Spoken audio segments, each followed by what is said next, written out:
కార్యక్రమానికి శ్రీకారం చుట్టారు. ఈ కార్యక్రమానికి విధి విధానాలు ప్రకటిస్తామని రా ఎన్టీఆర్ ఫౌండర్ సాయి రూప్ వెల్లడించారు. అయితే ఈ కార్యక్రమంతో తమకు సంబంధం లేదని జూనియర్ ఎన్టీఆర్ కార్యాలయం స్పష్టం చేసింది. ఎన్టీఆర్ పేరును వాడుకొని అభిమానులను తప్పుదో పట్టించే ప్రయత్నాలు జరుగుతున్నాయని NTR fans association state convener Krishna Yadav ఆరోపించారు. ఊరు వాడ పేరుతో జరుగుతున్న ఈ ప్రచార కార్యక్రమానికి అభిమానులు వెళ్లవద్దని కృష్ణ యాదవ్ సూచించారు.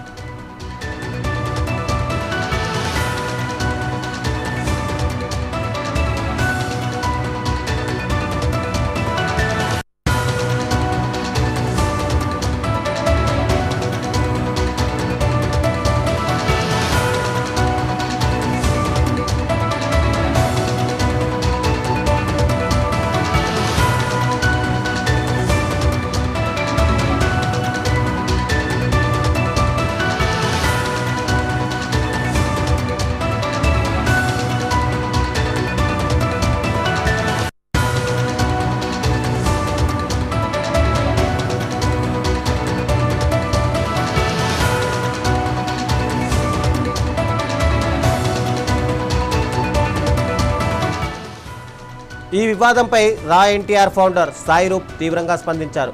తమ కార్యక్రమాన్ని ఆపే ప్రసక్తే లేదని, సొంత డబ్బులతో సేవ చేస్తుంటే అడ్డుకుంటున్నారని జూనియర్ ఎన్టీఆర్ ఫ్యాన్స్ అసోసియేషన్పై ఆయన మండిపడ్డారు.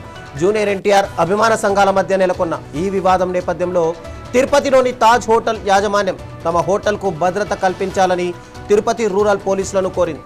ఈ పరిణామాలతో తిరుపతిలో హైటెన్షన్ నెలకొంది.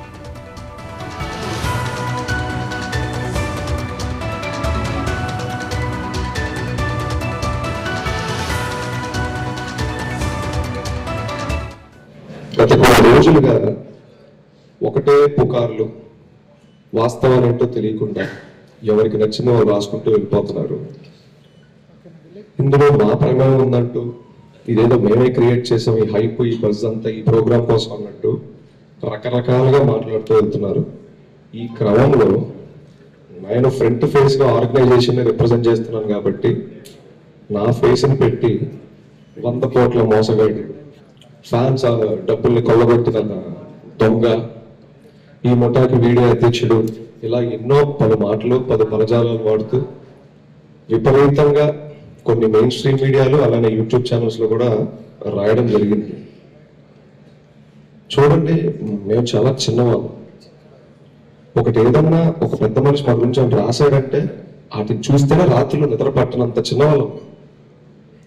అలాంటిది వారం రోజులుగా నాకు ఒక కుటుంబం ఉంటుంది. నా వయసు 27 ఏళ్ళు.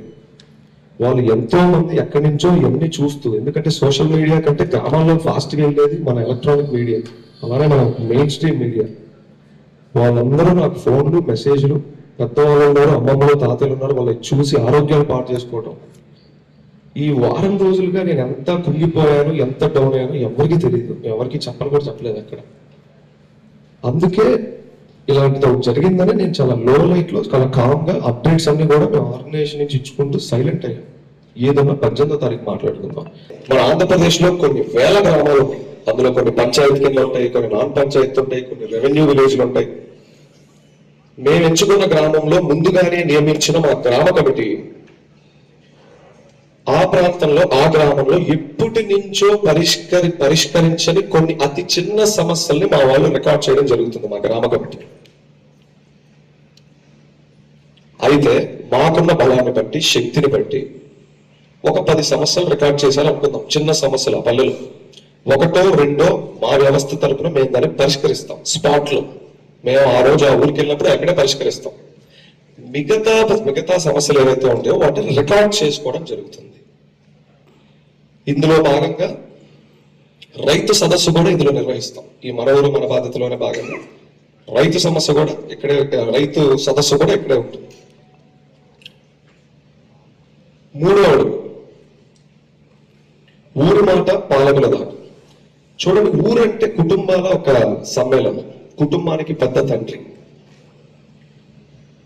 ఆ కుటుంబంలో ఏదైనా పెద్ద సమస్యలు, లైక్ మంచినీటి సమస్యలు, లేకపోతే అనారోగ్యంతో బాధపడుతున్న ఫ్యామిలీ, కరెంటు సమస్యలు ఉన్నా, ఆ ఇంటి పెద్ద నా తండ్రి దాన్ని చాలా ఫాస్ట్గా సాల్వ్ చేస్తాడు, పరిష్కరిస్తాడు. ఎందుకంటే అవి చాలా ఇంపార్టెంట్ కాబట్టి. ఒకవేళ ఆ ఇంట్లో చిన్న చిన్న సమస్యలు, కొలాయి నింపితే నీళ్ళు సరిగ్గా రాకపోవడం, స్విచ్ ఆన్ చేస్తే బల్బు సరిగ్గా వెళ్ళకపోవడం, ఇలాంటి చిన్న సమస్యల్ని ఆ ఇంటి తండ్రి ఆ పెద్ద అంత ఫాస్ట్ గా పట్టించుకోరు. అది తప్పు కాదు. ఆయనకి పెద్ద పెద్ద డీల్ చేస్తారు కాబట్టి పట్టవు. కానీ ఆ ఇంట్లో ఉన్న వారి ఇళ్ళకి, వాళ్ళ పిల్లలకి నిరంతరం వాళ్ళ ప్రాబ్లమ్స్ తో సహజీవనం చేయాల్సి ఉంటుంది. కనుక